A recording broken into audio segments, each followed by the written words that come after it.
Hello बच्चों, let's read the question. The question is out of VI graph for parallel and series combination of two metallic resistors, which one represents parallel combination of resistors? Justify और answer हमें बताना है कि A और B दोनों में से कौन सा जो है वो पैरेलल कॉम्बिनेशन को रिप्रेजेंट कर रहा है और कौन सा सीरीज को रिप्रेजेंट कर रहा है। तो देखिए इस क्वेश्चन को सॉल्व करने के लिए हमें की कॉन्सेप्ट में दो चीजें पता होनी चाहिए। कौन कौन सी?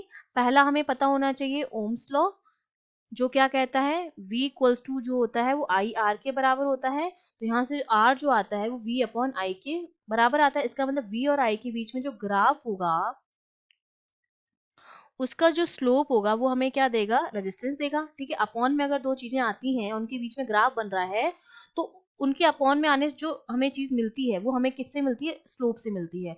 और मल्टीप्लाई अगर किसी हम चीज को कर रहे हैं और हमें कुछ जेड मिल रहा है तो वो हमें कहाँ से मिलता है? एरिया जो होगा इनके दोनों के बीच का वो हमें देगा जेड। ये चीज आपको ध्यान रखनी है। अगर अपॉन में दो चीजें हैं तो उनके बीच में अगर हम ग्राफ खींचें तो स्लोप से हमें आर मिलेगा या जो भी चीज यहाँ पर होगी वो मिलेगी। और अगर मल्टीप्लाई करने से कोई तीसरी चीज मिल रही है तो उन दोनों का जो एरिया होगा वो हमें देगा वो z। ठीक है, पहला हमें ये पता है होना चाहिए की कॉन्सेप्ट में।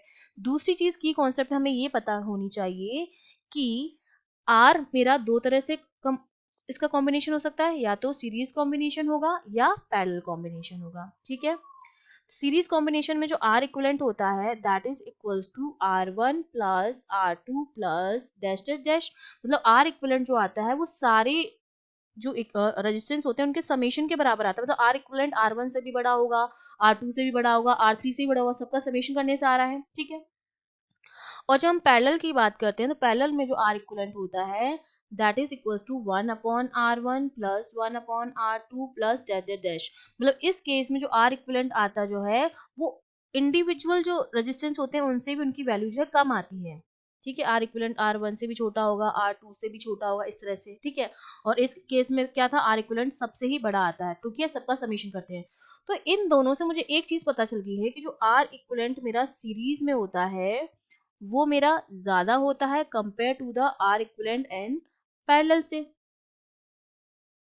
ठीक है, इसका मतलब जिसका रेजिस्टेंस ज्यादा होगा उसका जिसका स्लोप ज्यादा होगा, इसका जो स्लोप होगा वो ज्यादा होगा और पैरेलल का जो स्लोप आएगा वो कम आएगा, क्योंकि स्लोप जो है वी आई के बीच में वही रेजिस्टेंस बता रहा है।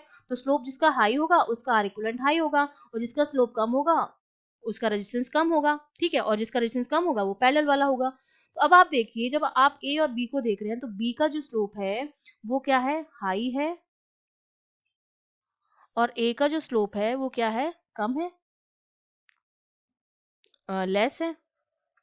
तो मैं ये कह सकती हूँ कि बी का स्लोप हाई है तो उसका रेजिस्टेंस हाई होगा। तो रेजिस्टेंस ऑफ बी जो होगा वो बड़ा होगा रेजिस्टेंस ऑफ ए से। और रीजन हमने बता ही दिया है क्यों, क्योंकि इसका जो स्लोप है स्लोप ऑफ बी वो बड़ा है स्लोप ऑफ ए से। ठीक है, अब रेजिस्टेंस इसका ज्यादा है तो ये सीरीज होगा और इसका रेजिस्टेंस कम है तो ये पैरेलल होगा। और हमें क्या बताना था? पैरेलल ही बताना था। कौन सा पैरेलल को रिप्रेजेंट करेगा? तो जो ए वाला होगा वो मेरा किसको रिप्रेजेंट करेगा? पैरेलल को रिप्रेजेंट करेगा, क्योंकि इसका जो रेजिस्टेंस है वो बी के कंपेयर में कम है। और ये हमें कैसे पता चला? स्लोप से पता चला। ठीक है, तो हमारा आंसर हो जाएगा A represent the parallel combination of registers. I hope you understood well. All the best.